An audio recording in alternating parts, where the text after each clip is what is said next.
Hello, welcome all the students, particularly the second year students and also all the BHM students. ये जो video मैं आज बना रहा हूँ, इस वीडियो में I will discuss about the all the short notes which comes in the examination. और ये शॉर्ट नोट इस वीडियो में एक एफोरिज्म नंबर 1 से 104 तक जितने सारे शॉर्ट नोट्स होता है, and it is about 60 short notes मैंने शॉर्ट आउट किया है। इस शॉर्ट नोट्स को मैं बहुत ही शॉर्टली एक के बाद एक डिस्कस करता जाऊंगा, छोटा छोटा एकदम। तो हो सकता है कि ये वीडियो आपका 1 से 1.5 घंटा की हो, लेकिन ये 1 से 1.5 घंटा के वीडियो जो है ये आपका पूरा साल भर का जो स्टडी है उसके पूरा जिस्ट है।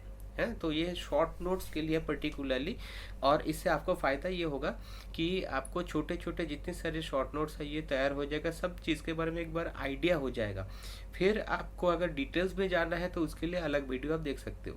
तो इसमें जो है ना, आप ऐसा करना कि मैं शुरू करूँगा 1 से लेके 104 तक सीक्वेंस में जाऊँगा।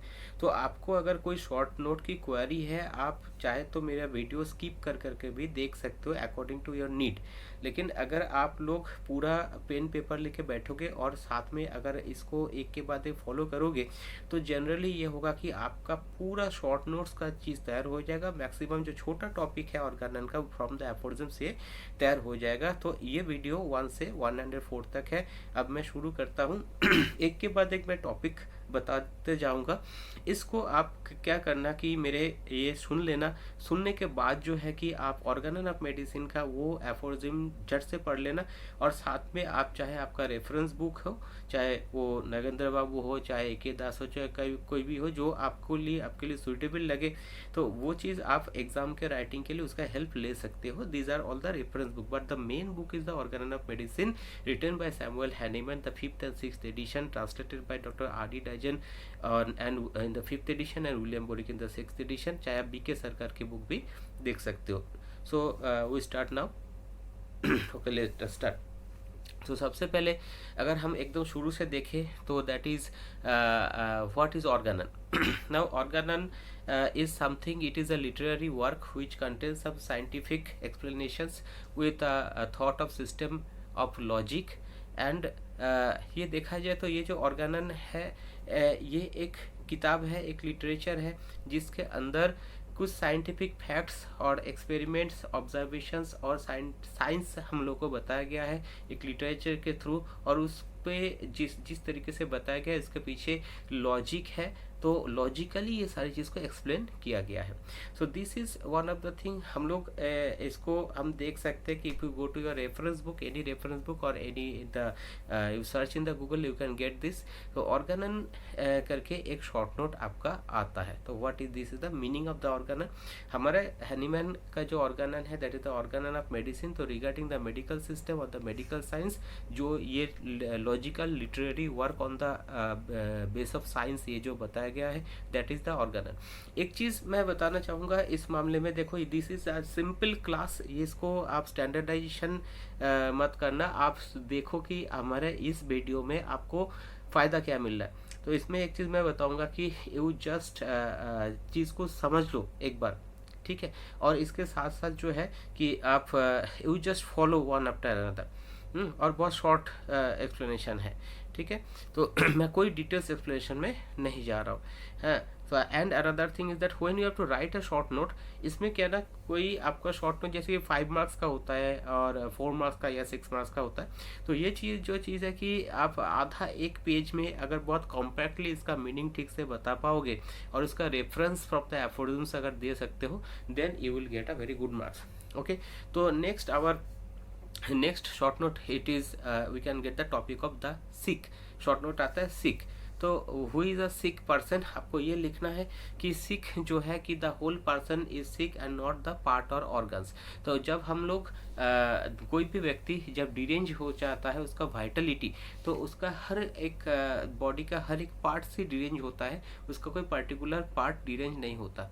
तो उस व्यक्ति को हम लोग कहते हैं कि उसको डिजीज हुआ है and the whole person is sick. This sick is given in aphorism number 1 and it is also the first chapter of doctor James Tyler Kent's philosophy. Next short note is, कभी कभी आता है कि health, just छोटा सा लिखा था health, आपको लिखना पड़ता है कि हेल्थ क्या है। तो हेल्थ के बारे में आप जो है ना दो टाइप का डिस्क्रिप्शन देना।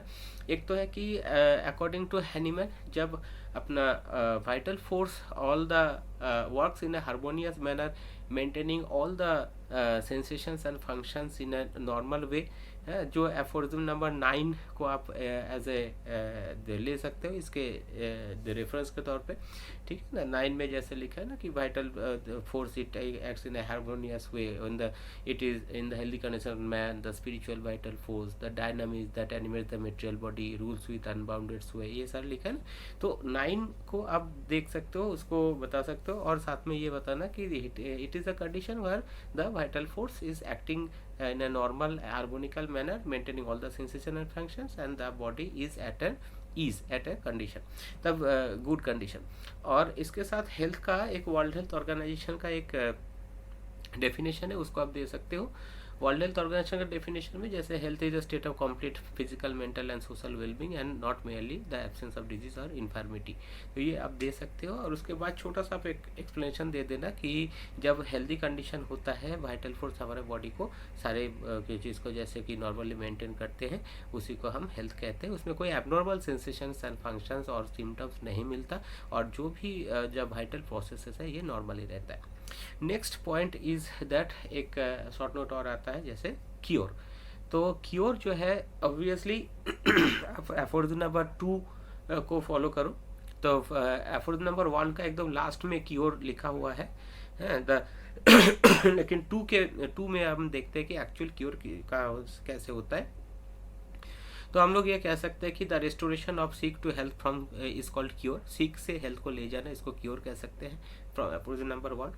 2 से आप कह सकते हैं कि जो the highest ideal of cure जैसा है कि रैपिड, जेंटल, परमानेंट होना चाहिए, और removal annihilation of the disease in a whole extent होना चाहिए, और जो ये जो क्योर है ये shortest and most reliable, most harmless way होना चाहिए, और एक प्रिंसिपल के ऊपर आधारित होना चाहिए। तो इस टाइप का राइटिंग आप वेरी शॉर्टली इस एक एक पॉइंट जो मैंने अभी बताया इसको एक्सप्लेन कर सकते हो, जो एफोरिज्म नंबर 2 में लिखा है।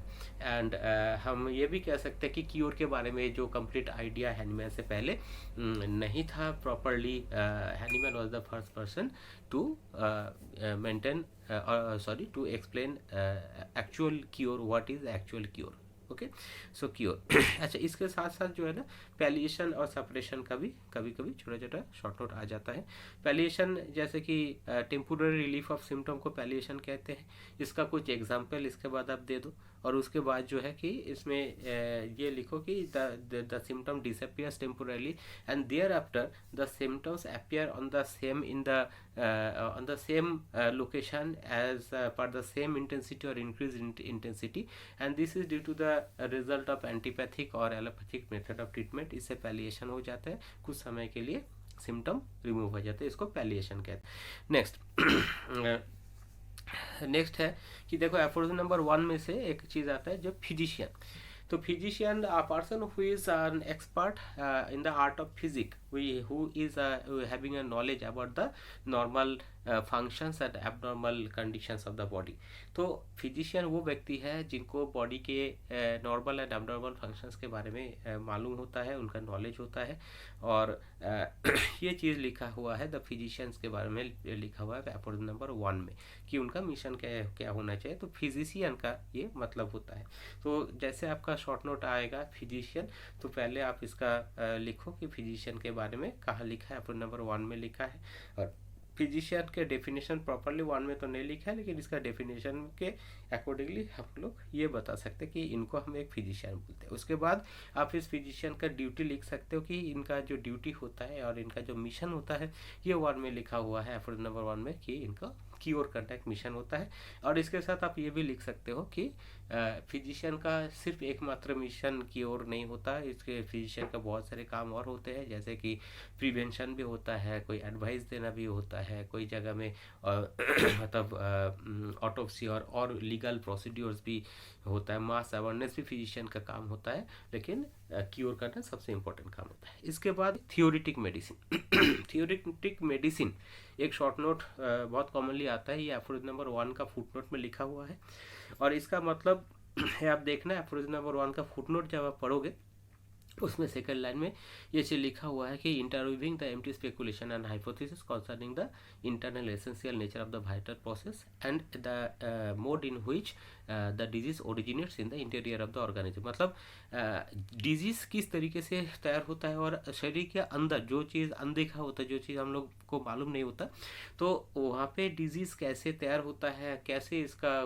प्रक्रिया चलता है, इसके बारे में एक कल्पना का एक जाल जो है ना, ये ओल्ड स्कूल ऑफ फिजिशियन ये तैयार करते थे मन में और उसको एक्सप्लेनेशन देते थे। तो ये जो एक्सप्लेनेशंस है और जो ये इमेजिनरी चीज़ का एक्सप्लेनेशन है जो एक्चुअली पेशेंट के लिए कोई काम का नहीं है, ये चीज़ को बोला गया है theoretic medicine. So theoretic medicine is not a medicine, it is just the explanation of the learned reveries and the interweaving of the empty speculation and hypothesis जो शरीर के अंदर होता है। तो उस जगह में F1 का फुटनोट में हैनीमैन ने theoretic medicine के बारे में बोला है, और इन्होंने ये भी बोला है कि theoretic मेडिसिन हमारे पेशेंट के लिए ज़रूरत नहीं है उनके लिए जो ज़रूरत है वो है treatment, proper treatment. Next preserver of health, ये ना एफोरिज्म नंबर 4 में प्रिजर्वर ऑफ हेल्थ है, और इसके कभी कभी शॉर्ट नोट आता है 5 मार्क्स या 6 मार्क्स का शॉर्ट नोट कभी आता है। इसमें आपको ये लिखना है एफोरिज्म नंबर 4 को पूरा लिखो। प्रिजर्वर ऑफ हेल्थ का मतलब क्या होता है? जो हेल्थ को प्रिजर्व करते हैं, मतलब जो हेल्थ को मेंटेन करते हैं। तो इधर क्योर के बात नहीं होता है, ये प्रिवेंशन के बात होता है। तो आप लोग को कैसे करना, कैसे लिखना है ये शॉर्ट नोट को, कि पहले आप लिखो कि प्रिजर्वर ऑफ हेल्थ जो है एफोरिज्म नंबर 4 में लिखा हुआ है, उसके बाद एफोरिज्म नंबर 4 को लिखो, जैसे लिखा है कि he is likewise the preserver of health if he knows the things that derange cause disease and how to remove them from the persons in health.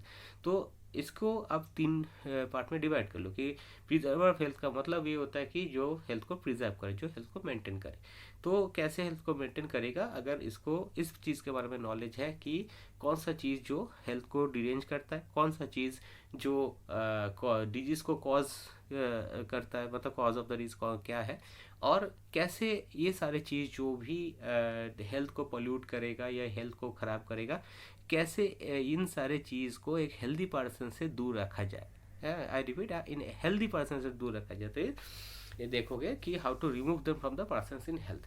तो प्रिजर्वर ऑफ हेल्थ वो व्यक्ति है जो हम फिजिशियन को कह सकते हैं, जो किसी जगह में हैनीमैन ने भगवान को, गॉड को, ऑलमाइटी को बोला है प्रिजर्वर ऑफ हेल्थ, और जो किसी जगह में हम लोग वाइटल फोर्स को भी बोल सकते हैं, क्योंकि वाइटल फोर्स में सेल्फ प्रिजर्विंग प्रॉपर्टी है।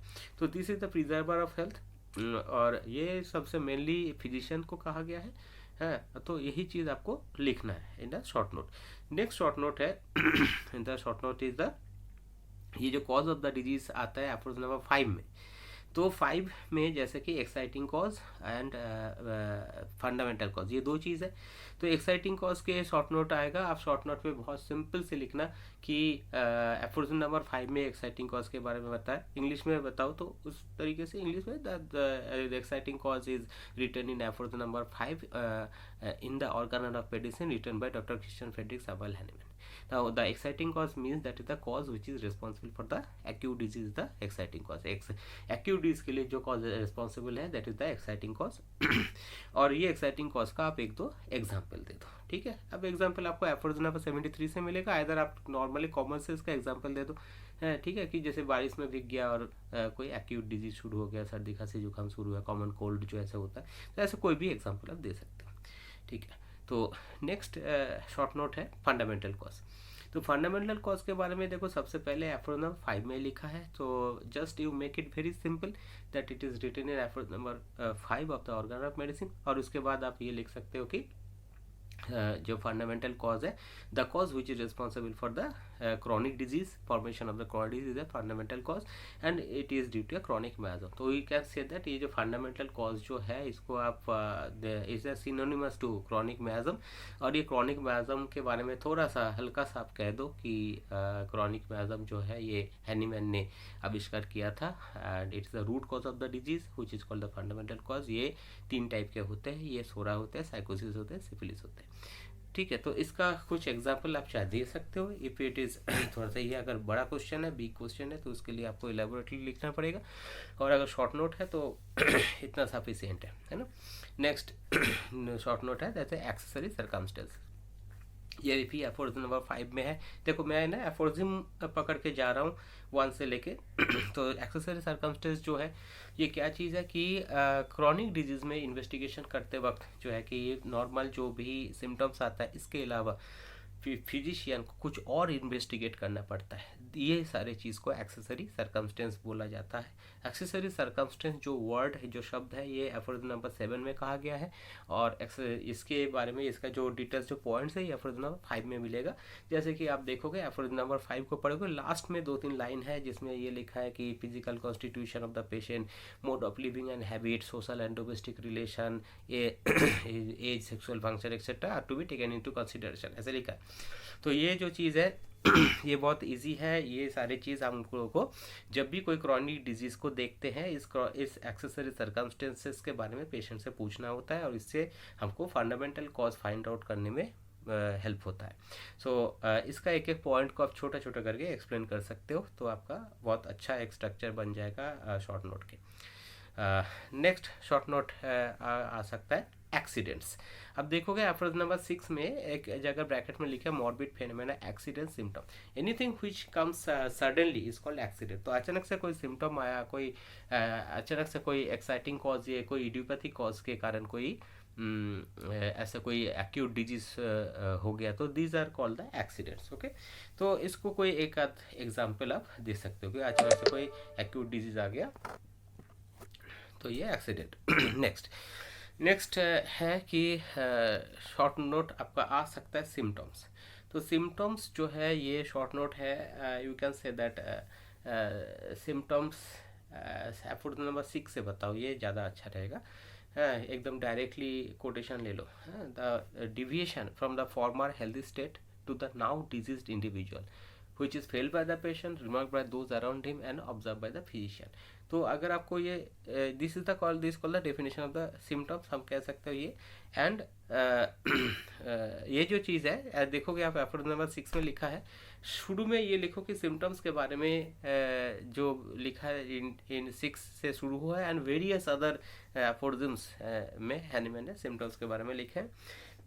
तो उसके बाद सिम्टम्स का डेफिनेशन जैसे मैंने बोला अभी, इसको देखो आप एफोरिज्म में मिल जाएगा, वहाँ से आप लिख दो। उसके बाद आप लिखो कि एक डिजीज़ में एक फिजिशियन को जो देखना है वो है सिम्टम्स ही देखना है और यही चीज़ बार बार डिफरेंट एफोरिज्म में कहा गया है और जैसे कि 18 में कहा गया है, 7 में कहा गया है, 6 में कहा गया और भी बहुत जगह में कहा गया है। सो इसका कुछ एग्जांपल्स आप दे सकते हो कि वाइटल फ्लो जैसे डिलेन जो होता है और ऊपर से जो आपको सिम्टम्स मिलता है, सिम्टम्स का बहुत टाइप का सिम्टम्स होता है, कोई जनरल सिम्टम, कॉमन सिम्टम, कुछ कैरेक्टरिस्टिक सिम्टम, ऐसे छोटा छोटा एग्जाम्पल 2-4 और दे सकते हो तो आपका शॉर्ट नोट का एक अच्छा स्ट्रक्चर बन जाएगा। ओके, नेक्स्ट शॉर्ट नोट हम ये डिस्कस कर सकते हैं अनप्रेजुडाइज्ड ऑब्जर्वर। ये भी एफोरिज्म नंबर 6 से है और अनप्रेजुडाइज्ड ऑब्जर्वर जो है ये आपको ये लिखना पड़ेगा कि फिजिशियन इज अनप्रेजुडाइज्ड ऑब्जर्वर, ये एफोरिज्म नंबर 6 में लिखा ऑर्गन ऑफ मेडिसिन में। और अनप्रेजुडाइज्ड ऑब्जर्वर क्यों होना है, बिकॉज द प्री जजमेंट नहीं करना है। प्री जजमेंट करेंगे तो जो प्रॉपर जो मे बी वी में मिस इंटरप्रेट हो सकता है कि हमारा कोई गलत जजमेंट गलत हो जाए और हमारा प्रेस्क्रिप्शन गलत हो जाए।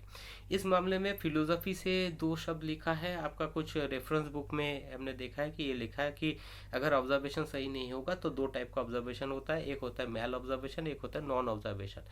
ये ऑर्गन ऑफ मेडिसिन में ये नहीं लिखा है, ये फिलोसफी का बुक से लिया गया है, इसको ध्यान रखना। और मैल ऑब्जर्वेशन मतलब आपका गलत ऑब्जर्वेशन, जो आप सोच रहे हो या जो आप देख रहे हो वो सच नहीं है या आपका पहले से आप प्रेजुडाइज्ड होकर रह गया हो, तो इसलिए आपका ये मैल ऑब्जर्वेशन हो जाएगा।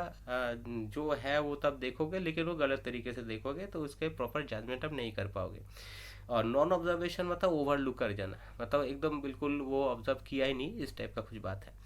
सो मैल ऑब्जर्वेशन, नॉन ऑब्जर्वेशन। अच्छा, एक एग्जांपल दे सकते हो इसमें, जैसे कि कोई आपने किसी को कोई भी जगह में भीगते हुए देख लिया रास्ते में या कोई जगह में बहुत ज़्यादा खाना खाते हुए देख लिया और नेक्स्ट टाइम आपके पास जो है ना तुरंत कुछ समय बाद जो है ना आपके पास मेडिसिन लेने चले आते हैं और आपने सोचा कि ये जो बहुत खाना खा रहा था इसलिए उसका पेट दर्द हो रहा है, हो सकता है कि उसके पेट के अंदर कुछ और बीमारी है।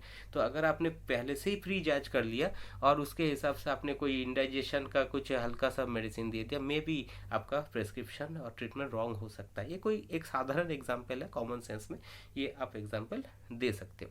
ठीक है, अच्छा next, so this is the unprejudiced observer. Okay, तो आप ना जब भी कोई लिखोगे आप शॉर्ट नोट, ध्यान रखना कि सबसे पहले एक तो उसका डेफिनेशन जरूर लिखना है, उसका रेफरेंस जरूर लिखना है, उसके बाद उसका एक्सप्लेनेशन लिखना और कुछ एग्जाम्पल लिखना है। ये सीक्वेंस में अगर लिखोगे तो एक टोटल एक सिस्टम बन जाता है कि एक कंप्लीटली जो है ना आप इसको कंप्लीट कर लेते हो। अच्छा नेक्स्ट है कि मेंटेनिंग कॉज और कॉज ऑकेशनली, ये एप्रोच नंबर 7 में लिखा हुआ है। और इसका मतलब ये होता है कि मेंटेनिंग कॉज का मतलब क्या होता है, सिंपल से ये लिखना कि the cause which is responsible for maintenance और continuation of a disease. Simple बात है कि कोई भी कारण जिस कारण से डिजीज मेंटेन हो रहा है, चल रहा है और कंटिन्यू हो रहा है, तो ये जो है ये मेंटेनिंग कॉज है। ओके, उसका कुछ एग्जांपल आराम से दे सकते हो कि किसी का सर्दी जुकाम है और वो लगातार वो कोई डैम्प बेसमेंट में वो रह रहा है और वो सही नहीं हो रहा है, तो this is the may be this called the maintaining cause. उसका रेफरेंस भी दे देना और 2-4 एग्जांपल और दे सकते हो और इसका आप एक्सप्लेनेशन भी कर सकते हो कि ये हमारे लिए ये बहुत अच्छा ये ज़रूरी है और एक फिजिशियंस के लिए अगर कोई ऑब्स्टेकल्स टू क्योर जानने के लिए ये मेंटेनिंग कॉज जो है हम लोग को ये जानना बहुत ज़रूरी है। ओके, प्राइमा कॉजा मोर्बाई, तो that is the primary cause of the disease, prima causa morbi 6 footnote. Primary cause of the disease जो कि ओल्ड स्कूल ऑफ फिजिशियन जो मेटेरियल कॉज वो लोग सोचते थे या इमेजिनरी कॉज जो वो लोग सोचते थे उसको ना प्राइमा कॉजा मोर्बाई या primary cause of the disease करके उसको मेंशन करते थे, बोलते थे। एक्चुअली जो primary cause of the disease है वो डायनामिक कॉज है, वो डॉक्टर हैनीमैन ने हमारे सामने प्रॉपरली एक्सप्लेनेशन दे दिए हैं एप्रोच नंबर 11 में। तो यही चीज़ आपको प्रॉपरली लिखना है। और एप्रोच नंबर 6 में ये भी डॉक्टर हैनीमैन ने बोले हैं कि जब आप आँखों के सामने सिम्टम प्रेजेंट है तब जो है कि इंटीरियर ऑफ द ऑर्गेनिज्म, जहाँ पे invisible interior of the organism, जो चीज़ दिखता नहीं है, जो जहाँ पे आपको समझ में ही नहीं आता कि ये हो क्या रहा है, उसको लेके उस जगह को लेके एक इमेजिनरी थॉट बना के पेशेंट का ट्रीटमेंट करना, ये ओल्ड स्कूल ऑफ फिजिशियन का एक अजीब सा एक बात हैनीमैन को लगा कि ऐसे क्यों करते हैं, जब सामने सिम्टम मौजूद है उसको तरीके से ना देख के इंटीरियर ऑफ द ऑर्गेनिज्म में प्राइमा कॉजा मोर्बाई ढूंढने जाते हैं। So these are the prima causa morbi जो कि primary cause of the disease के हिसाब से वो लोग the old school of physician बोलते थे। ठीक है, तो this is another short note. Okay, next है एक शॉर्ट नोट आप बोल सकते हो indisposition. Aphorism number 7 footnote में है, 150 में भी है, तो 7 का फुट नोट में इंडिस्पोजिशन क्या होता है ये आपको सबको पता है।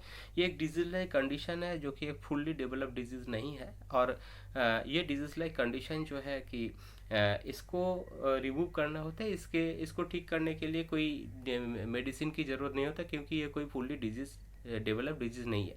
Certain alteration in the diet and regiment अगर किया जाए, या तो कोई भी चीज़ जो इरिटेट कर रहा है उसको अगर रिमूव कर दिया जाए आराम से, तो ये इंडिस्पोजिशन को आप रिमूव कर सकते हो, पेशेंट गुड फील कर सकता है। फॉर एग्जांपल आंखों के अंदर अगर कोई रेत गिर गया या कोई लोहे का टुकड़ा गिर गया तो क्या करना है, तो उसको जस्ट मैकेनिकली इसको रिमूव कर देने से वो कंप्लीटली ये गुड फीलिंग आ जाएगा, वापस वो सही हो जाएंगे। तो दिस इज कॉल्ड द इंडिस्पोजिशन। या तो आप दूसरे कंडीशन देख सकते हो कि हल्का सा कुछ ऐसा कोई ओवर एग्जर्शन हो गया और नींद नहीं हुई पूरी और थोड़ा बहुत अजीब टाइप का एक अनइजीनेस फीलिंग हो रहा है, ये कोई एक्यूट डिजीज़ या कोई डिजीज़ नहीं है। अगर वो व्यक्ति कोई नींद ले ले कम्प्लीटली तो उसका ये कंडीशन बिल्कुल सही हो जाएगा। This is called the इंडिस्पोजिशन।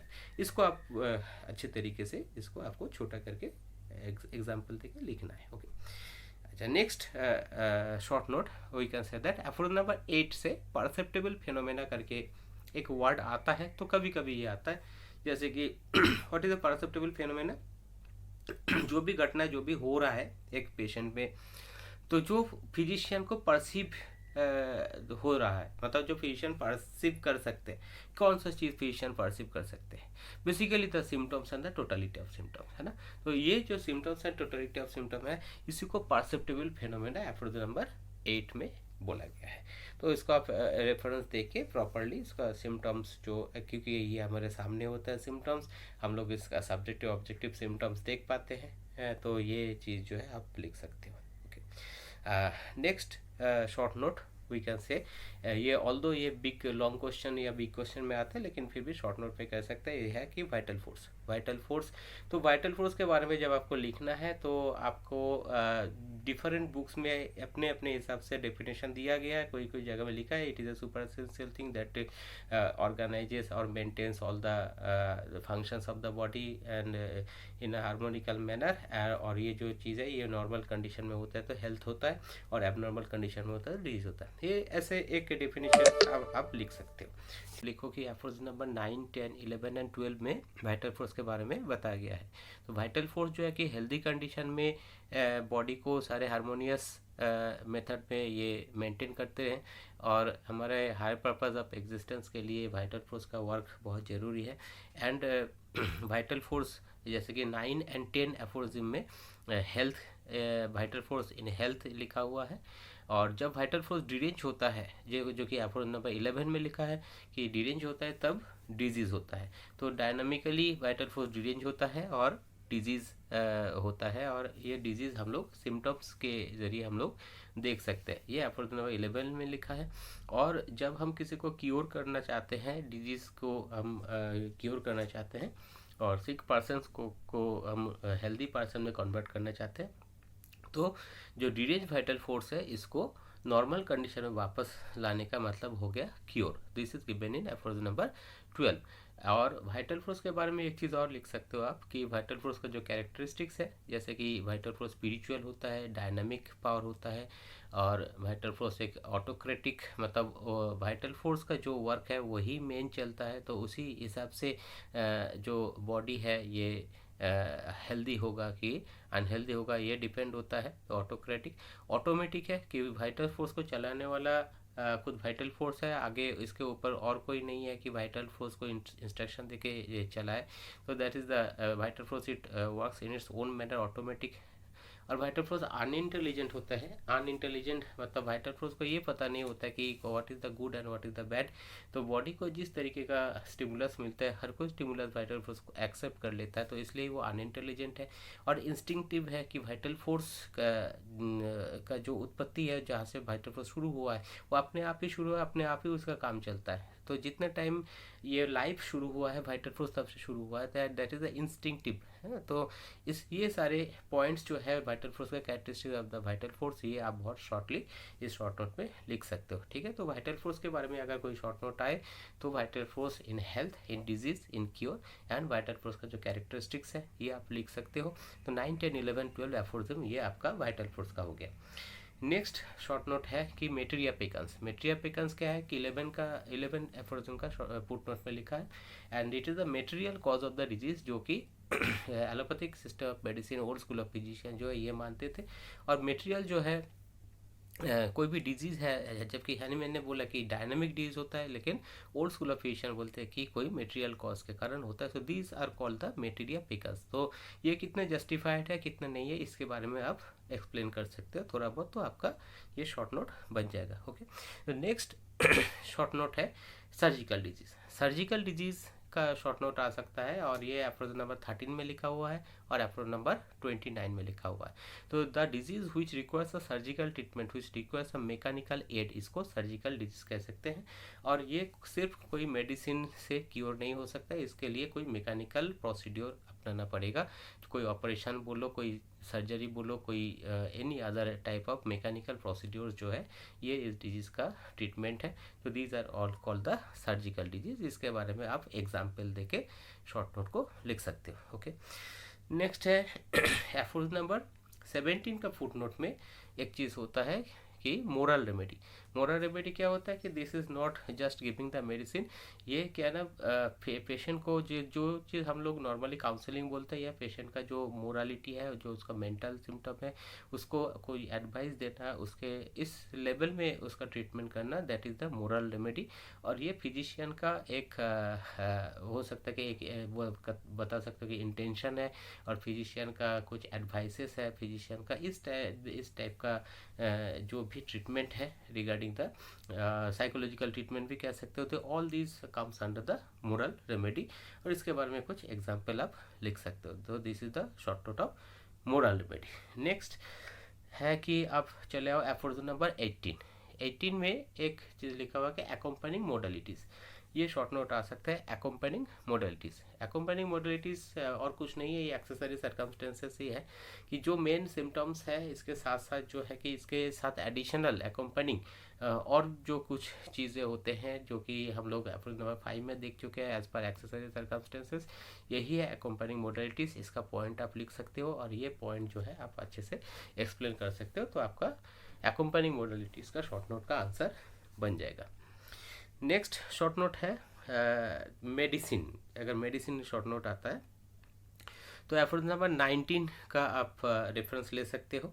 तो we can say that anything which can cause any alteration in the state of health and which can be used for the curative purpose the medicine.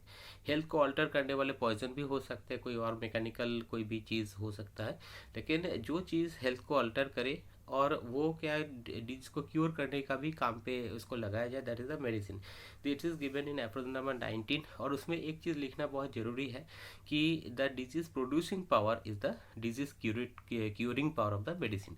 और इसके साथ आप एक पॉइंट और लिख सकते हो कि मेडिसिन को जानने का जो तरीका है, तो वो है कि when we apply the drug substance और the medicine on a healthy human being, तो उसमें जो भी सिम्टम्स आता है वही सिम्टम जो है उस मेडिसिन का क्यूरेटिव पावर को और या तो उस मेडिसिन का पावर को इंडिकेट करेगा। तो this is given in aphorism number 21। तो जब मेडिसिन के बारे में कोई शॉर्ट नोट आएगा तो 19, 20 एंड 21 ये 3 एफोरिज्म का आप रेफरेंस ज़रूर देना।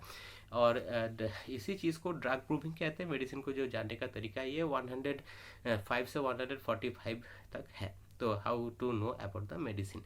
ओके, सो आप मेडिसिन का कुछ नेम और उसका एग्जांपल भी दे सकते हो, और कैसे हम ड्रग प्रूविंग करते हैं उसका भी छोटा सा एक हल्का सा एक प्रोसीड्यूर आप लिख सकते हो एक पैराग्राफ में। ये आपका शॉर्ट नोट बन जाएगा मेडिसिन के बारे में। ओके, नेक्स्ट इम्पॉर्टेंट एक शॉर्ट नोट आपका आ सकता है जो कि इनंशियोपैथी। ये क्या है, ये एफोर्ड नंबर 23 में लिखा हुआ है। और ये इनंशियोपैथी जो है ये this is the synonym of antipathy और पैलिएटिव मोड ऑफ ट्रीटमेंट। इसी को इनंशियोपैथी कहते हैं। ये कोई क्यूरेटिव प्रोसेस नहीं है, ये पैलिएटिव प्रोसेस है। और इसको जो है ना इसको हम फॉर इस सिस्टम ऑफ मेडिसिन जो इनंशियोपैथी है इसको हम क्योर करने का काम में नहीं लगा सकते, इसको पैलिएशन के काम में लगा सकते हैं। तो एफोर्ड नंबर 23 में इनंशियोपैथी के बारे में लिखा है, और ये आपका शॉर्ट नोट भी आ सकता है। नेक्स्ट है कि बहुत इंपॉर्टेंट है nature's law of cure. Nature's law of cure generally long questions में आता है, बट शॉर्ट नोट में ही अगर आ जाए तो आपको एफोर्ड नंबर 26 को लिखना है। और 26 में जो नेचर्स लॉ ऑफ क्योर या तो होम्योपैथिक लॉ ऑफ नेचर या तो थेराप्यूटिक लॉ ऑफ नेचर, यही सारे सिनोनिम है, एक ही चीज़ है। तो उसको आपको 26 को लिखना है। जो पूरा जो लिखा है था weaker dynamic affection is permanently extinguish in a living organism by stronger one if the latter while differing in kind is very similar to the former in its manifestation. ये 26 में लिखा हुआ है। और इसी लॉ को आप छोटा सा करके एक्सप्लेन कर दो कि ये एक शरीर के अंदर अगर कोई वीकर डायनेमिक अफेक्शन जो भी होता है वो एक स्ट्रॉन्गर डायनेमिक अफेक्शन द्वारा ये ख़त्म हो जाता है। और इसको आप बता सकते हो कि डिजीज़ के बारे में कि वीकर डिजीज़ है वो स्ट्रॉन्गर डायनेमिक डिजीज़ द्वारा ख़त्म हो सकता है।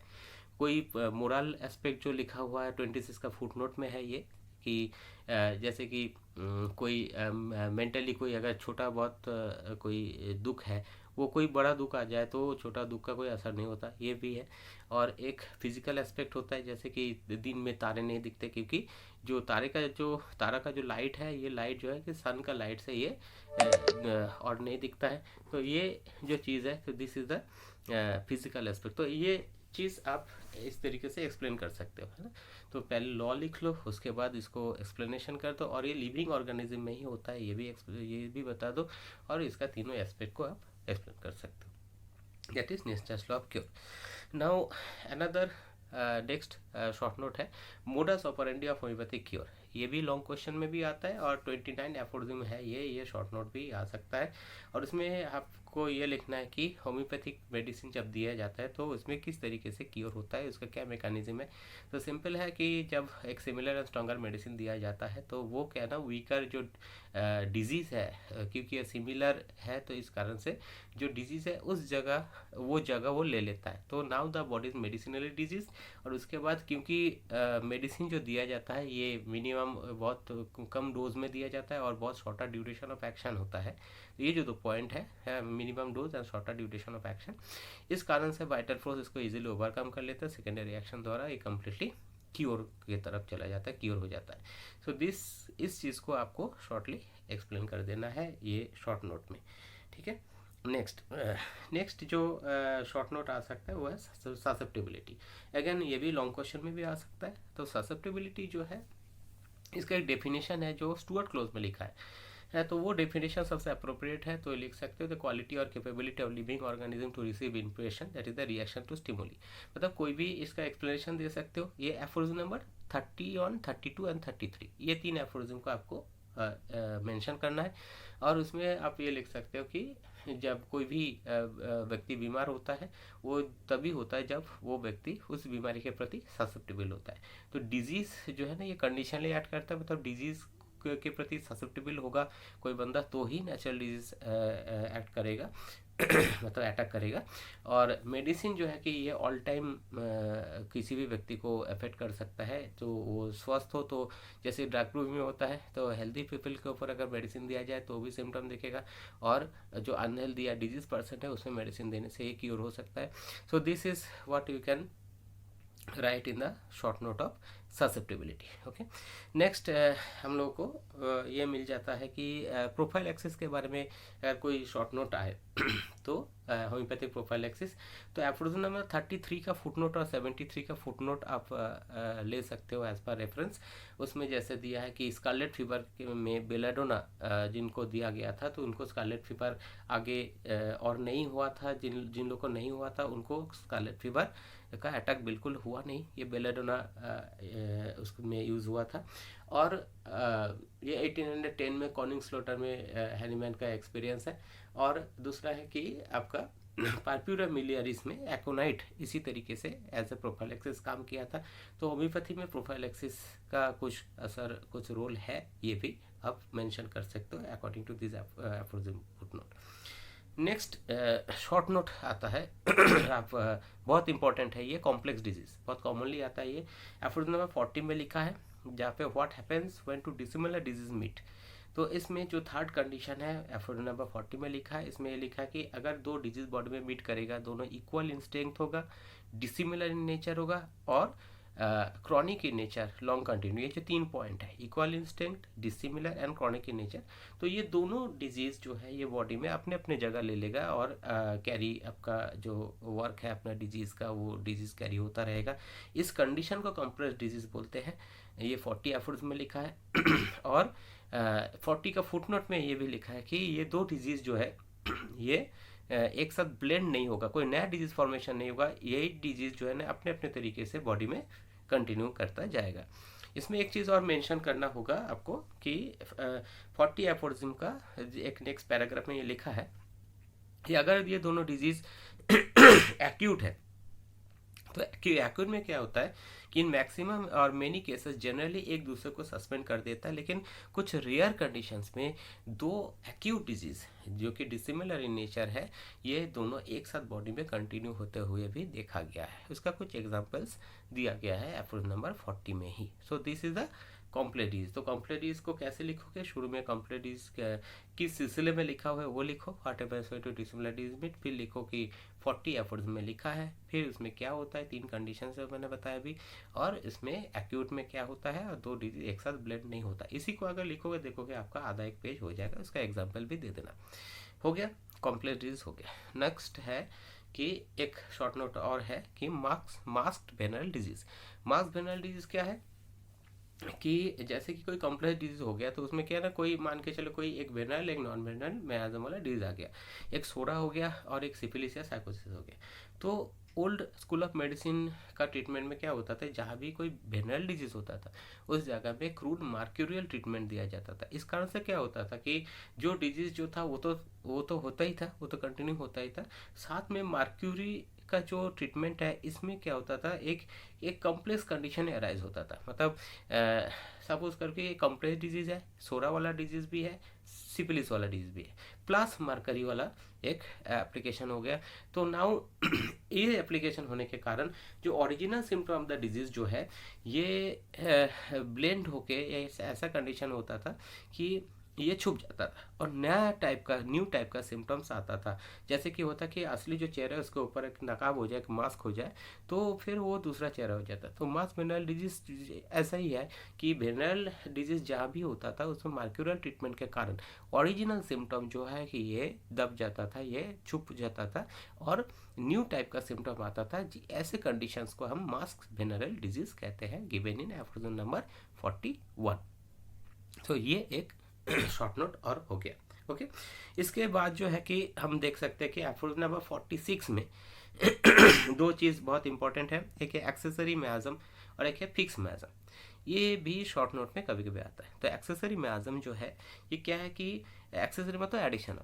तो कभी देखा गया कि कुछ ऐसे इनोकुलेशंस में जिस चीज़ के लिए वैक्सीनेशन दिया जा रहा है वो तो रुक जाता है, लेकिन उसके साथ साथ कुछ एडिशनल टाइप का जो रैस है, जैसे काउ पॉक्स के इनोकुलेशन के बारे में कहा गया है और उसके लिए जो वैक्सीनेशन दिया गया है उसके साथ साथ जो है एक अजीब टाइप का रेड एरियोलर रैस जो है ये भी ख़त्म हो जाता है। तो ये किस कारण से ख़त्म हो जाता है, ज़रूर इसमें कोई पावर होगा, उस वैक्सीनेशन का जो भी मेडिसिन जो है उसमें कुछ पावर होगा जिस कारण से जो है कि कुछ एडिशनल टाइप का रैसेस जो भी है ये भी ख़त्म होता है।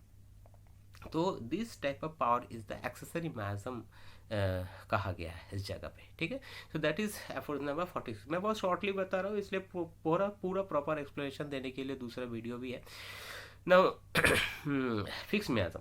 फिक्स मियाज्म क्या होता है कि मियाज्म का क्या है कि what is the miasm, it's we can say the polluting agent और we can say that is the cause जिस कारण से ये डिजीज होता है, जो डिजीज प्रोड्यूसिंग पावर जो होता है ना वो कुछ ऐसा डिजीज़ होता है जिसका स्टार्टिंग बोलो, जिसका जो सिम्टम्स है, जिसका प्रोडर्मल पीरियड, जिसका disease conditions and the convalescence period, ये टाइम भी फिक्स होता है इसका सिम्टम भी फिक्स होता है, मतलब सबके साथ एक ही टाइप का चीज़ होता है। तो इस ऐसे डिजीज जैसे कि स्मॉल पॉक्स हो गया, जैसे कि मिजल्स हो गया, इस टाइप का कुछ डिजीज़ है जिसमें सारे चीज़ एक जैसा होता है, जिसको भी वो एक ही टाइप का होता है। ऐसे डिजीज़ का जो प्रोड्यूसिंग फैक्टर्स हो, जो प्रोड्यूसिंग पावर है, इसको कहते हैं फिक्स्ड मियाज्म। ये एफरोजन नंबर 46 में भी मिलता है और एफरोजन नंबर 100 में भी मिलता है। Okay, so this is another short note, ये हम कह सकते हैं। ठीक है, so next we can go for the another short note आता है कभी, जिसको कहते हैं हैप्पी गो लकी ऑपरेशन। ये बहुत ही एक सिंपल सी बात है कि बाय चांस अगर मिल जाता है कोई सिमिलर डिजीज़, इससे अगर क्योर हो जाता है तो ये लकीली जो भी क्योर हो जाता है that is the happy go lucky operation. और हमारे जो है कि there are very few disease जो कि सिमिलर होता है डिजीज़ के साथ। तो एक डिजीज़ को देखिए, एक डिजीज़ को क्योर करना इसलिए मुश्किल होता है। हमारे पास मेडिसिन है जो आर्टिफिशियल डिजीज़ प्रोड्यूस करता है, वो सिमिलर आर्टिफिशियल डिजीज़ वाला चीज़ जो कि मेडिसिन कहते हैं हम लोग, इसको देने से डिजीज़ को क्योर किया जा सकता है। तो ये चीज़ जो है कि ये हैप्पी गो लकी ऑपरेशन जो है ये लिखा है एफरोजन नंबर 51 में, सॉरी 50 में। Okay, so next will come to the next part, जिस जगह में हम लोग आएंगे शॉर्ट नोट्स और आता है जो 4 मेथड्स ऑफ ट्रीटमेंट है, होम्योपैथी, एलोपैथी, एंटीपैथी, आइसोपैथी, इन ये चारों चीज़ का अलग अलग शॉर्ट नोट आ सकता है। इस शॉर्ट नोट में आपको एक चीज़ मैं कहूँ कि अगर आप इस तरीके से पढ़ के रखोगे तो जैसे कि कोई भी सिस्टम ऑफ जो भी है होम्योपैथी, एलोपैथी, एंटीपैथी, आइसोपैथी, कि इसका एक्सियम क्या है, ठीक है, फाउंडर कौन है, इसका जो बेसिक सिद्धांत क्या है और किस में कितना क्योर होता है, नहीं होता है, और इसमें किस टाइप का मेडिसिन और कितना मेडिसिन दिया जाता है, ठीक है। फॉर एग्जांपल होम्योपैथी अगर देखा जाए, एक्जियम है सिमिलियस क्यूरेंटर, फाउंडर है हैनीमैन, और इसमें नेचर्स लॉ ऑफ क्योर को फॉलो करते हुए क्योर किया जाता है, और इसमें जो भी क्योर होता है ये परफेक्ट क्योर होता है। इसका एग्जांपल भी दे सकते हो, और ये एक साइंटिफिक प्रोसेस है।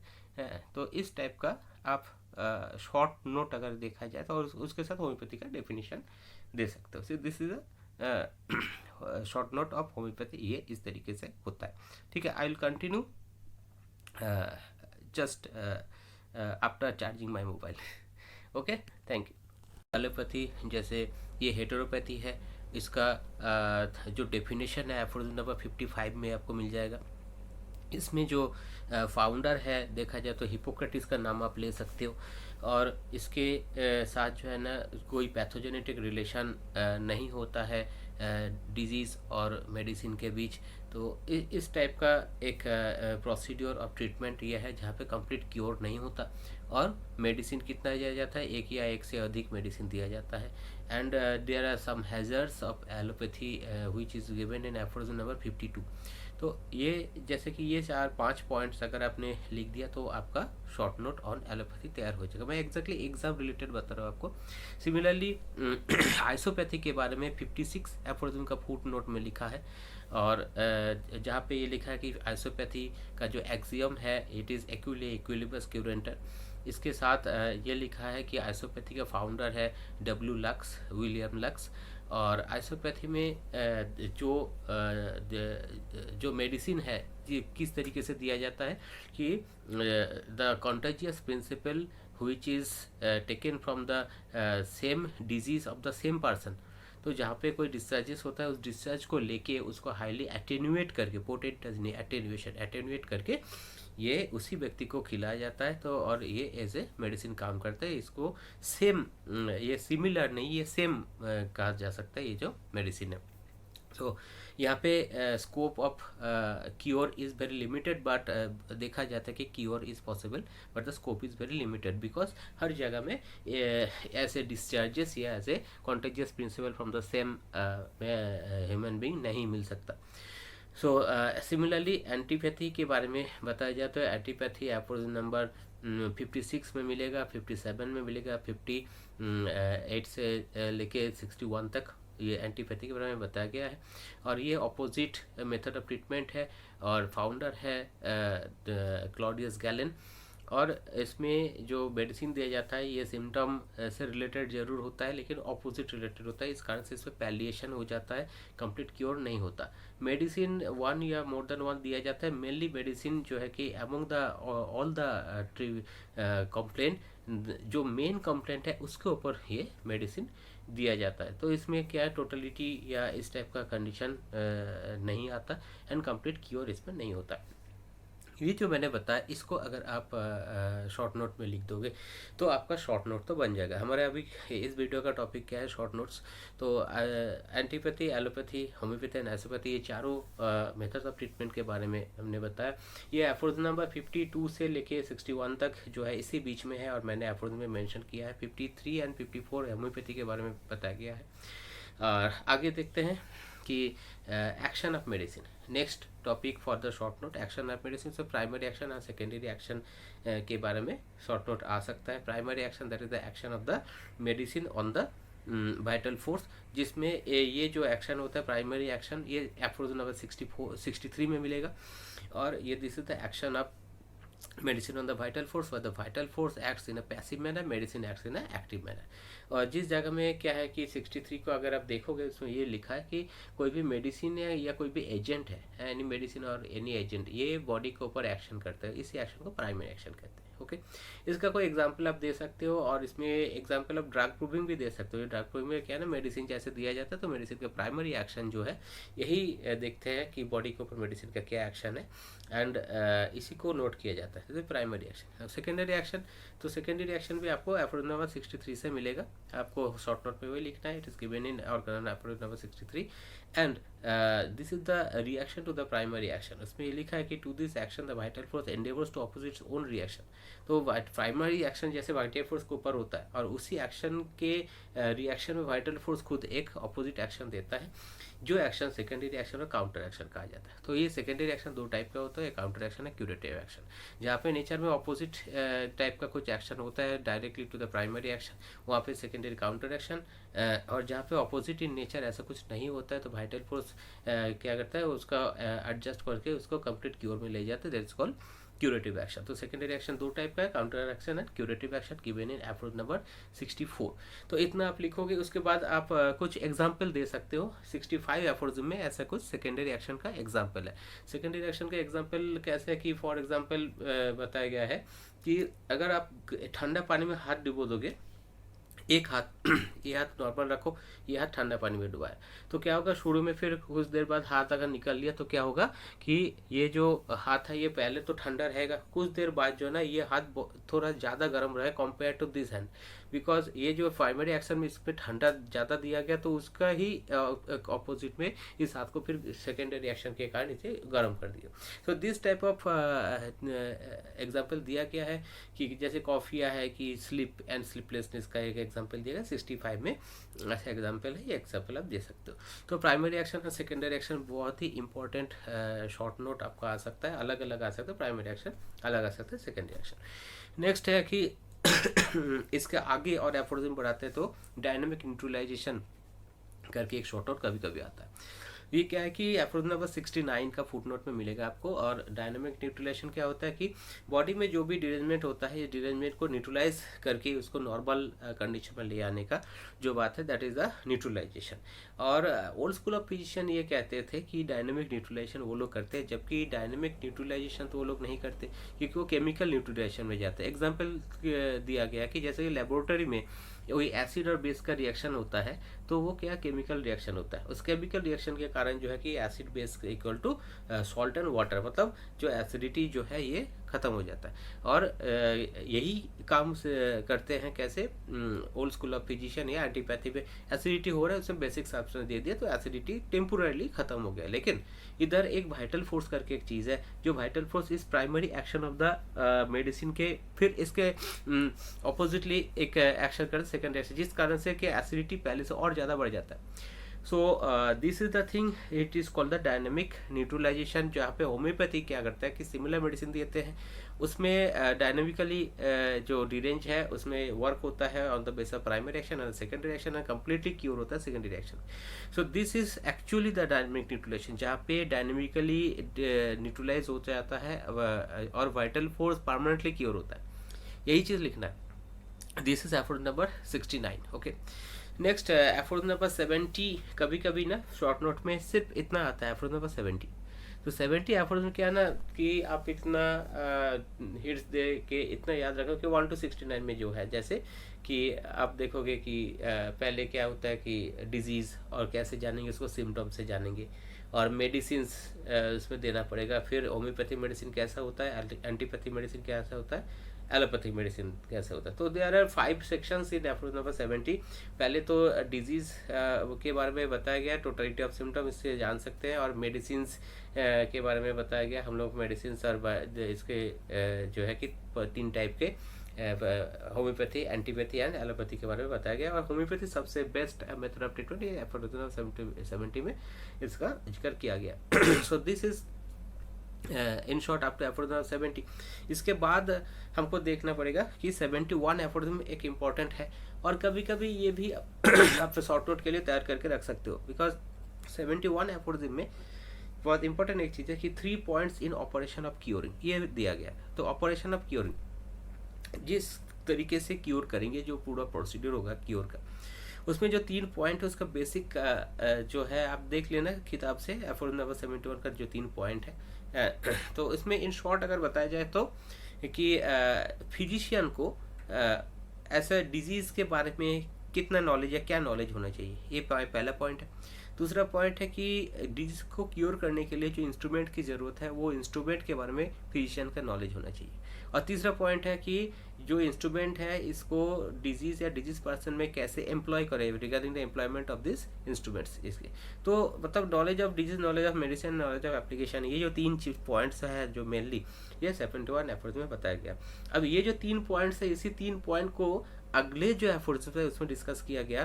तो ये भी आप लिख सकते हो कि एफर्ट अगर आपको याद रहेगा तो, जैसे कि क्लासिफिकेशन डिजीज, जैसे फर्स्ट पॉइंट जो है कि डिजीज के बारे में फिजिशियन को क्या जानना है, तो उसमें लिखा है, अगर आप 72 एफर्ट में देखोगे इस पर शुरू में ये कहा गया in respect to the first point.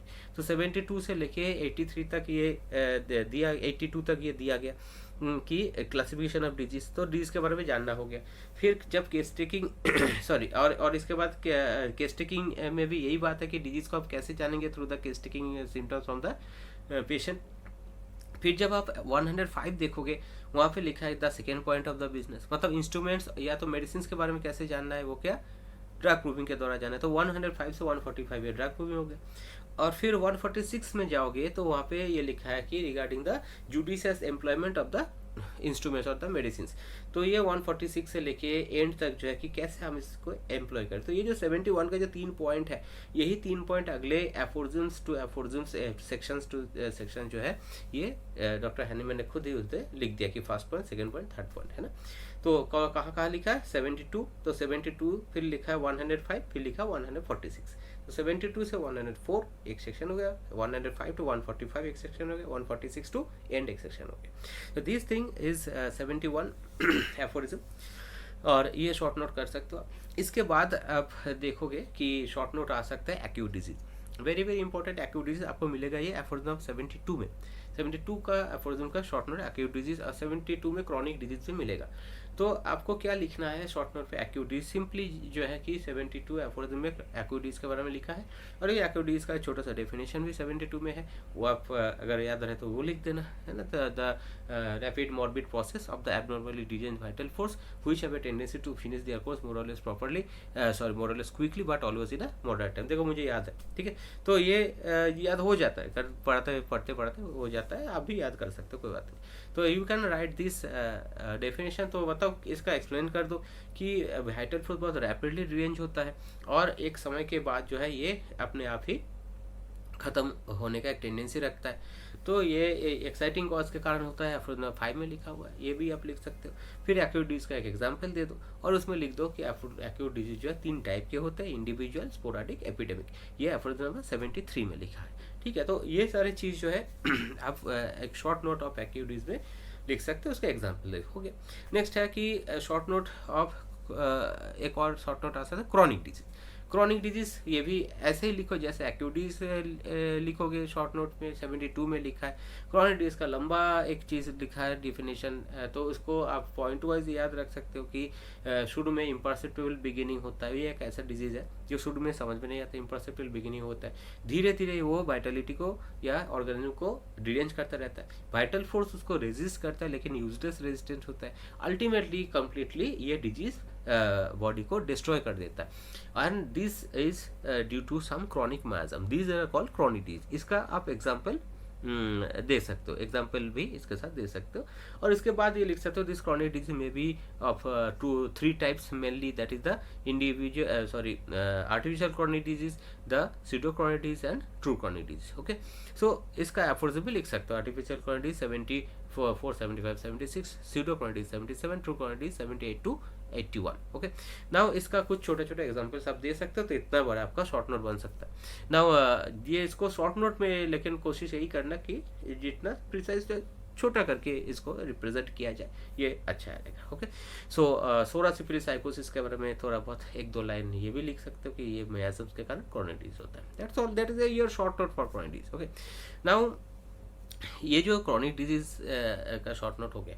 अब जो एक्यूट डिजीज और क्रॉनिक डिजीज का जो डिविजन्स है उसका भी एक छोटा छोटा शॉर्ट नोट आ सकता है, जैसे कि इंडिविजुअल एक्यूट डिजीज, छोटा सा शॉर्ट नोट आ गया, ठीक है। उसमें क्या लिखोगे, वही पहले एक्यूट डिजीज डेफिनेशन लिख दो। इंडिविजुअल एक्यूट डिजीज को 73 में है, 73 में एक्यूट डिजीज का जितने सारे क्लासिफिकेशन है वो देगा, इंडिविजुअल, स्पोराडिक, एपिडेमिक, ठीक है।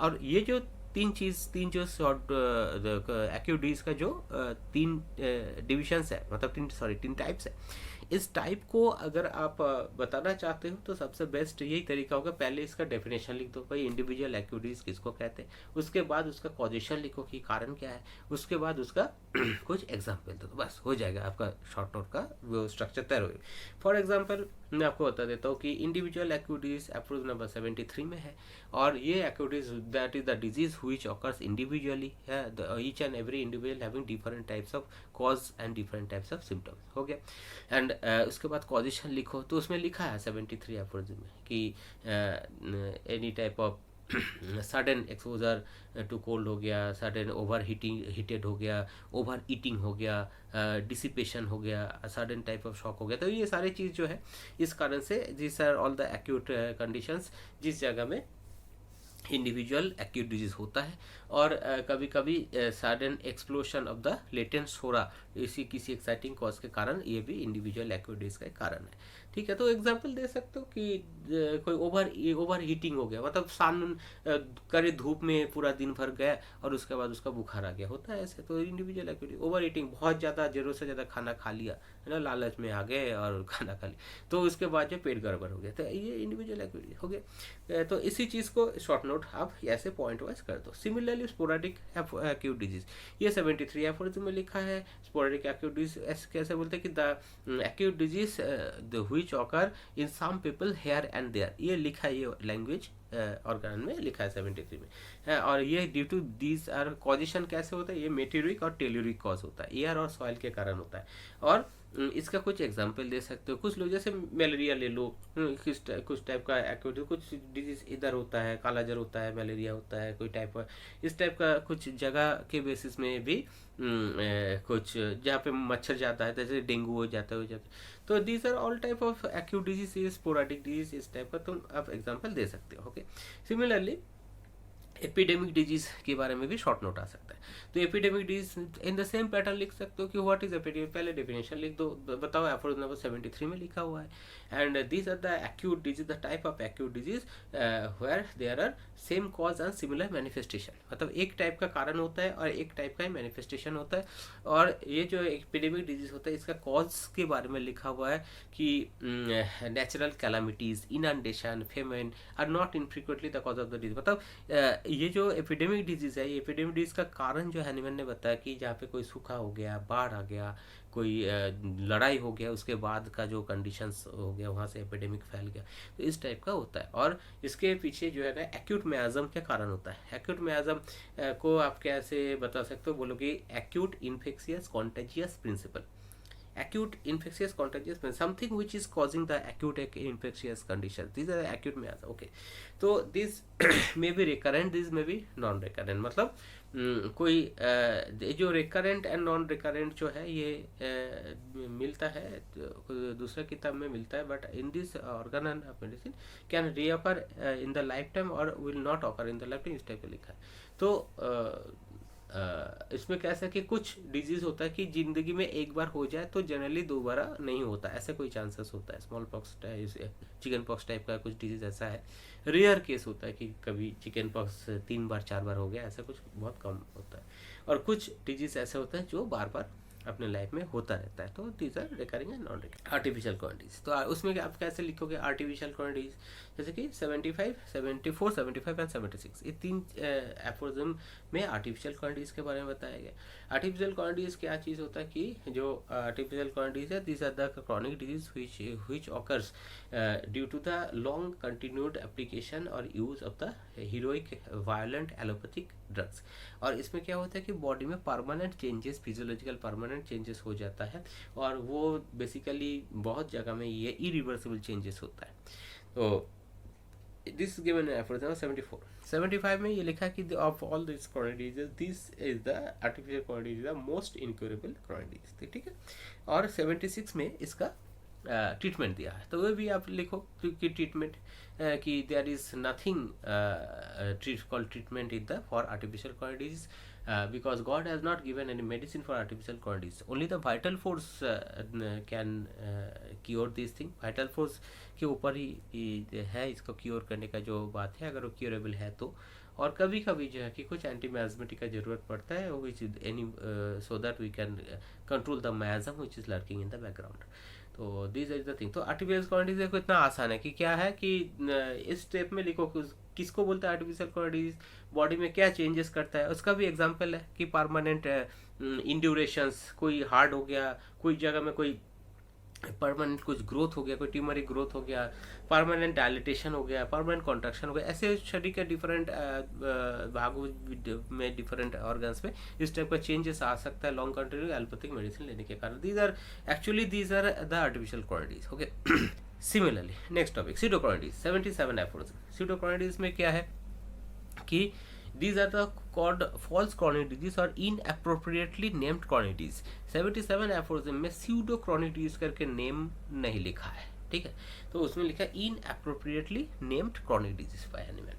और ये क्या होता है कि these are the disease chronic disease like condition which are not actually chronic disease but due to some sort of cause, जैसे कि prolonged abstinence from the essential thing, मतलब शरीर में जो चीज़ चाहिए, ऐसे बहुत लोग होते हैं ना प्रॉपरली खाना नहीं खाते तो विटामिन का डेफिशिएंसीज होते हैं, उस कारण से कभी स्कार्वी टाइप का प्रॉब्लम आ जाता है, कभी कैल्शियम का कमी के कारण घुटने में और इसमें प्रॉब्लम आ जाता है। तो these are all the nutrition का डेफिशिएंसीज के कारण ऐसे बहुत सारे कुछ डिजीज लाइक कंडीशन होता है, हमको वो देखने में लगता है क्रॉनिक डिजीज है, लेकिन इसके लिए कोई मेडिसिन की जरूरत नहीं है, उसका न्यूट्रिशन की अगर ठीक से पूर्ति कर दिया जाए तो वो ठीक हो सकता है। ऐसे ही कि बहुत सारे लोग जैसे कि living in dam basements and sellers, ऐसे कोई जगह में वो रहता है जहाँ पे डैम्प है, तो उसका सर्दी जुकाम वो सही नहीं हो रहा है, तो उसमें क्या ना उसका जगह चेंज करना है। तो मतलब हम लोग ये देख रहे, अच्छा ऐसे और भी लोग हैं कि जैसे who are indulge in injurious liquors, जो दारू शारू पीते हैं और उनका लीवर सही नहीं हो रहा है। तो ये सारे जो कंडीशन से देखने में लगता है कि ये कोई बीमार है, लेकिन ये बीमार नहीं है। इनका जो डाइट रेजिमेंट, जो जो चीज़ इनके लिए ज़रूरत है या कुछ चीज़ का ज़िंदगी से हटाना है, ये सारी चीज़ को हटाने से ये कम्प्लीटली क्योर हो सकता है। So there is no role of any miasm in this pseudochronic disease, just उसका लाइफस्टाइल को रेगुलेट करना है। तो इसलिए इसको फॉल्स क्रोनिक डिजीज कहा गया है और सीडोक्रोनिक डिजीज या तो सीडोक्रोनिक डिजीज कहा गया है। तो यही चीज़ आप एक बार एफरोज नंबर 77 पढ़ लेना और ये जितना मैंने बताया यही लिख देना, देखो आपका तैयार हो गया ये शॉर्ट नोट। अच्छा, नेक्स्ट हम आते हैं ट्रू क्रोनिक डिजीज, ये भी क्रोनिक डिजीज का सेक्शन। नाउ 78 से 81 ट्रू क्रोनिक डिजीज है, इसमें भी आप उसी तरीके से जाओ, पहले लिखो ट्रू क्रोनिक डिजीज क्या है ना। तो उसमें ये है कि ट्रू क्रोनिक डिजीज वो चीज़ है कि जो क्रोनिक डिजीज और ये ऑर्गेनिज्म को डिस्ट्रॉय कर देता है, इसके पीछे मियाज्म रहता है, और अगर हम लोग इसको विदाउट मियाज्म अगर ट्रीटमेंट नहीं करते हैं, छोड़ रखते हैं, तो अल्टीमेटली वो डिस्ट्रॉय करेगा ही करेगा, ख़त्म करेगा ही इंसान को। इसमें जो है हम लोग देखते हैं कि मियाज्म के ऊपर डिपेंडेंट है कि जो क्रोनिक डिजीज का रूट कॉज और साइकोसिस हो रहा, सिफिलिस एंड सोरा। साइकोसिस और सिफिलिस को पहले फिजिशियंस जानते थे, सोरा जो है इस यही मदर मियाज्म है। एफरोज नंबर 80 में ये लिखा है, और एफरोज नंबर 80 में primary manifestation of psora, sycosis and syphilis, ये तीनों लिखा है।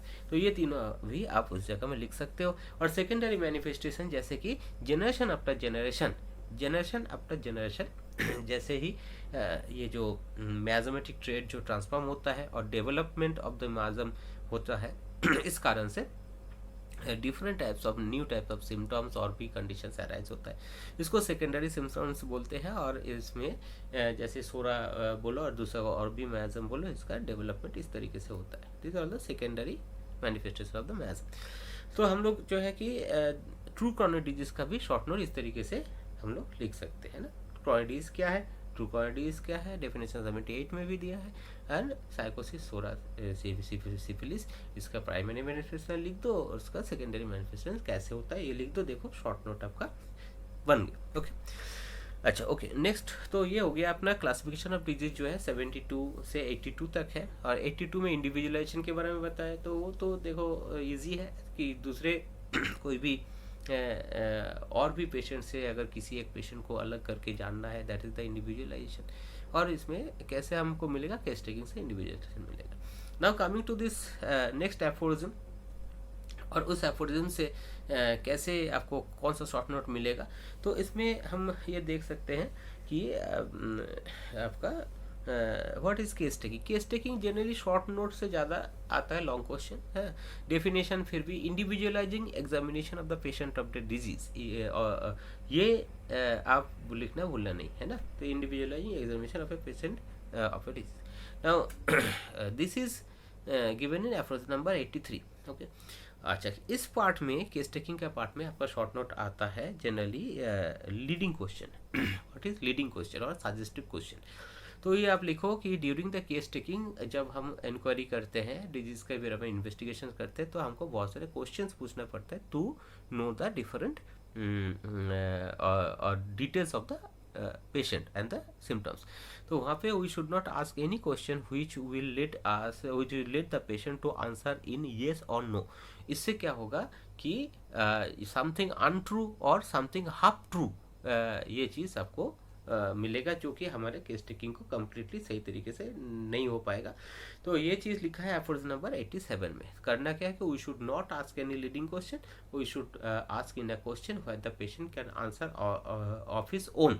इसका आप एग्जाम्पल दे सकते हो, जैसे फॉर एग्जाम्पल, क्या आपको मीठा खाना अच्छा लगता है? तो पेशेंट बोलेगा, अदरवाइज ऐसे कैजुअली बोल देगा हाँ अच्छा लगता है, ठीक है। लेकिन अगर हम उससे पूछे आपको क्या खाना अच्छा लगता है, तो हो सकता है कि पेशेंट बोले कि मुझे थोड़ा सा नमक लेने की आदत है। हालांकि उसको मीठा भी अच्छा लगता होगा, लेकिन नमक लेने की आदत, नमक बिना तो मेरा चलता ही नहीं है, ठीक है। तो फिर डिज़ायर जो है केस टेकिंग में स्वीट से ज़्यादा सॉल्ट का डिज़ायर आ गया। तो ये क्वेश्चन के ऊपर डिपेंड हो गया कि इसी चीज़ को आप एक्सप्लेनेशन कर दो, ठीक है। तो कैसे हम लोग क्वेश्चन करें। Okay, so we should not ask any leading question. Next एक इम्पॉर्टेंट शॉर्ट नोट है एफर्ट नंबर 92 में से for conjoint malady. Conjoint malady जो है कि क्या बताया गया उस जगह में कि आप ऐसे लिख सकते हो कि जब आप कोई पेशेंट देखते हो जो पेशेंट की ऑन द मेडिकेशन है या it's coming from another physician और अनदर और taking the medicine by that time and just has taken the medicine. तो जब हम ये एक्यूट डिजीज़ के बारे में बात होता है तो उस समय में क्या है ना, पेशेंट का एक्यूट डिजीज़ है और कोई दूसरा मेडिसिन वो खा के आया है, ये खा के आ रहा है, तो उस समय में हम लोग के पास इतना टाइम नहीं मिलता। जो कोई गलत मेडिसिन इससे पहले अगर खा भी लिया है, उस मेडिसिन का एक्शन ख़त्म हो देने तक जो है उसको समय दे दे, ये प्लेसिबो दे के रखे, ऐसे कोई टाइम नहीं मिलता। उस समय में जो भी सिचुएशन है उसमें क्या मिलेगा हमको, डिजीज़ का कुछ सिम्टम मिलेगा एंड मेडिसिन का कुछ सिम्टम या रॉन्ग मेडिसिन जो भी लिया है इससे पहले उसका भी कुछ सिम्टम मिल सकता है। तो इन अ टोटल जो भी हमको मिलेगा the symptom of the disease और the symptom of the medicine, कुल मिला के इसको कहा जाता है कॉन्जॉइंट मेलेडी, ठीक है। तो हमको इस समय में एक्यूट डिजीज में जब पेशेंट कोई दूसरे जगह से मेडिकेटेड होके आते हैं उस समय में हमारे पास टाइम नहीं मिलता। हमको कि टाइम क्या नहीं मिलता, क्योंकि अगर हम पेशेंट को ओरिजिनल सिम्टम देखने के लिए छोड़ेंगे तो इतना टाइम में, क्योंकि एक्यूट डिजीज है तो पेशेंट के लिए वो डेंजरस हो सकता है। तो इस कारण से जो भी हमारा सामने कॉन्जॉइंट मेलेडी मिलेगा, ये कॉन्जॉइंट मेलेडी को देखते हुए हमको ऑन दैट बेसिस कम्प्लीटली हमको मेडिसिन देना है। This is given in effort number 92। इसी चीज़ का प्रॉपर्ली एक्सप्लेन करो कि क्यों हमको टाइम नहीं मिलता और पूरा कॉन्जॉइंट मेलेडी का मतलब क्या होता है, द मेडिसिन और डिजीज दोनों का टोटल जो मॉर्बिड कंडीशन ये हमको देखना है। ये सारी चीज़ लिख के एक्सप्लेन करो हो जाए। नेक्स्ट तो इसके बाद जो है कि कुछ एफोरिज्म्स है। एक एक एफोरिज्म में छोटे छोटे एक एक शॉर्ट नोट आ सकते हैं। जैसे एफोरिज्म नंबर 93 को देखा जाए, ऑब्वियस कॉज करके वहाँ से शॉर्ट नोट आता है। तो ऑब्वियस कॉज क्या होता है कि ड्यूरिंग उसमें आप ऐसे लिखो कि ड्यूरिंग द एग्जामिनेशन और इन्वेस्टिगेशन ऑफ क्रॉनिक डिजीज और case taking of chronic disease some special questions are to be asked which one of the main important thing is obvious cause. ये क्या होता है, these are the causes which the patient generally do not want to tell और generally hide due to shyness or any other type of reason. तो patient का nature के कारण हो सकते हैं या पेशेंट कोई शर्मा के नहीं बता रहे, ऐसे कुछ चीज़ें जो पेशेंट जनरली छुपाना चाहता है। और होता क्या कि यही कॉज जो है या यही सारी चीज़ें में भी और होता ही है कि बहुत very very important to prescribe, it is a very important point for prescribing, है ना। तो ये चीज़ जो है कि फिजिशियन को टैक्टफुली जानना है या प्राइवेटली क्वेश्चन करके जानना है। और इसी चीज़ के इसी बेस पर कई बार जो है कि प्रेस्क्रिप्शन के लिए बहुत ही इंपॉर्टेंट पॉइंट ये होता है, that is the obvious cause. Example ले सकते हो कि ऐसे बहुत कंडीशंस होता है कि पेशेंट नहीं बोलता हिस्ट्री ऑफ कोई एब्यूज़ है, कोई सेक्सुअल एक्सपोजर है या ऐसे कोई एडिक्शन है या ऐसे कोई फैमिली मैटर्स जो उसको तंग कर रहा है, ऐसा कोई चीज़ जो पेशेंट फैमिली के सामने नहीं बोलना चाहता है ना। तो कोई बच्चा कोई एडिक्टेड हो गया, लेकिन वो पिताजी के साथ आया है तो उस पापा के साथ वो बोलना नहीं चाहिए, तो फिजिशियन को क्या करना है, प्राइवेटली आस्क करना होगा। तो थोड़ा देर के लिए पिताजी को बाहर करके बेटा क्या बात है बोल, है ना। तो ये एग्जाम्पल दे रहा हूँ। तो ये these are all the obvious causes. इसको लेके आप इस तरीके से आप एग्जाम्पल दे के 93 एफोरिज्म आप बता सकते हो।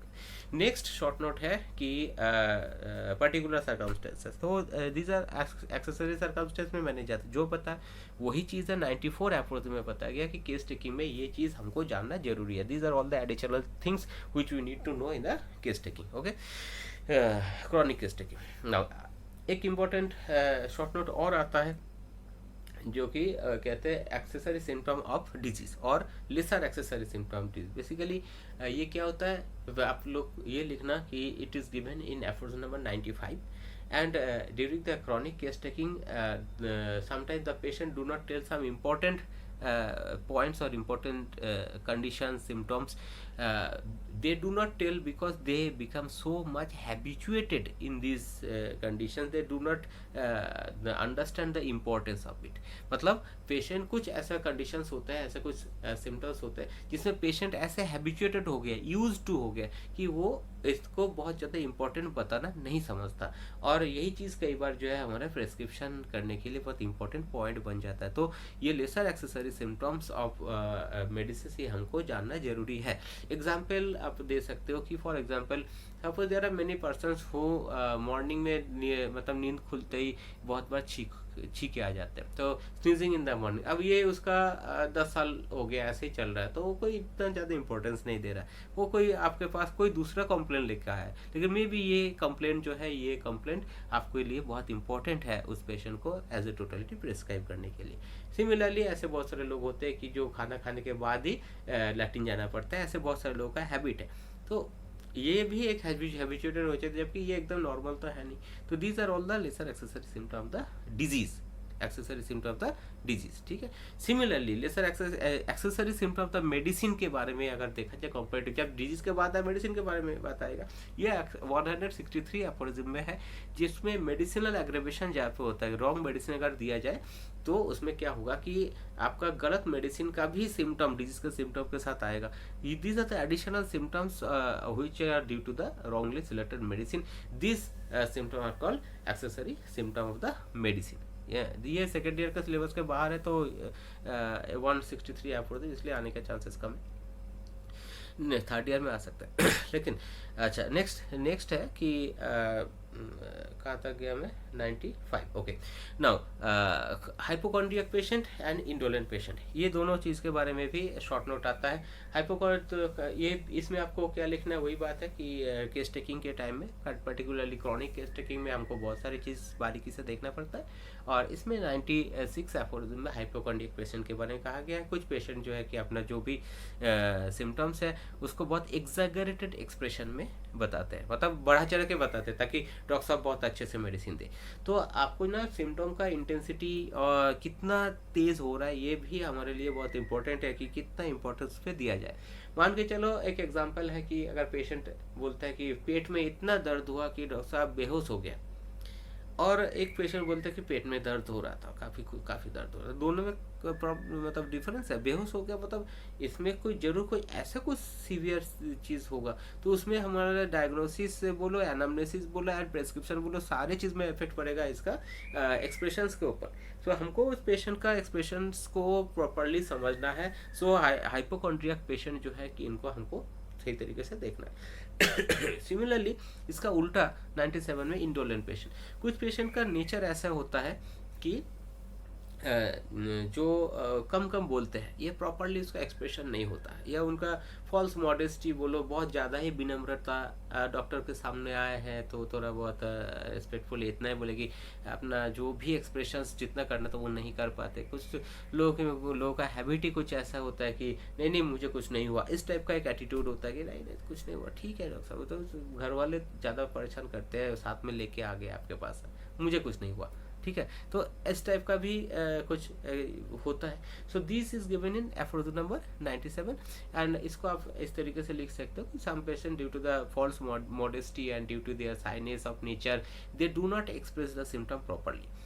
इन दिस केस ऑल्सो इसमें भी हमको तरीके से समझ लेना है कि पेशेंट का एक्चुअली कितना इंटेंसिटी का सिम्टम है। Okay, so these are the important points regarding the chronic case taking, ये लिखा हुआ है। अच्छा, इसके बाद जो है कि इम्पोर्टेंट शॉर्ट नोट एक और आता है एपिडेमिक डिजीज़। जैसे ही हमने पहले एपिडेमिक डिजीज़ के बारे में थोड़ा देर पहले ही बताया आपको, तो इसमें आप ना एफोरिज्म नंबर 100, 101, 102 ये 3 एफोरिज्म का जिक्र जरूर करना है, इसको भी लिखना है। और इसमें कलेक्टिव डिजीज़ और जेनस एपिडेमिक इसके बारे में लिखना है ना। तो 100, 101, 102 ये 3 एफोरिज्म जो है इस जगह पे आपका शॉर्ट नोट जो है कि एपिडेमिक डिजीज़ इसमें इसको ऐड करना है। और इस पर ये लिखना कि एपिडेमिक डिजीज़ में क्योंकि कॉन्टेजियस होता है, बहुत जल्दी फैल जाता है, हर जगह में इतना रैपिडली केस टेकिंग करके कम्प्लीटली इंडिविजुअलाइजेशन करना बहुत जगह में पॉसिबल नहीं होता है। इस कारण से ऐसे कुछ मेडिसिन, ऐसा कोई मेडिसिन फाइंड आउट किया जा सकता है जो medicine maximum number of people में काम आ सकता है, मैक्सिमम नंबर ऑफ पीपल में काम आ सकता है। This medicine we may call it is a genus epidemicus given in homeopathic philosophy. Organon of medicine में ये 101 एफोरिज्म में जेनस एपिडेमिकस वर्ड नहीं लिखा है, उसमें कलेक्टिव डिजीज जरूर लिखा है। तो कलेक्टिव डिजीज भी शॉर्ट नोट आता है कि एपिडेमिक डिजीज को, एक एपिडेमिक को जानने के लिए बहुत सारे केसेस को देखने के बाद एक एपिडेमिक के विषय में हम लोग का प्रॉपर नॉलेज बनता है, इसलिए इसको कलेक्टिव डिजीज कहते हैं। तो collect the symptom from many patients of the epidemic disease which is due to same cause and similar manifestation. So this is, हालांकि एपिडेमिक डिजीज का मेन जो ट्रीटमेंट है 100 एफोरिज्म में कहा गया है कि individualization is the main treatment.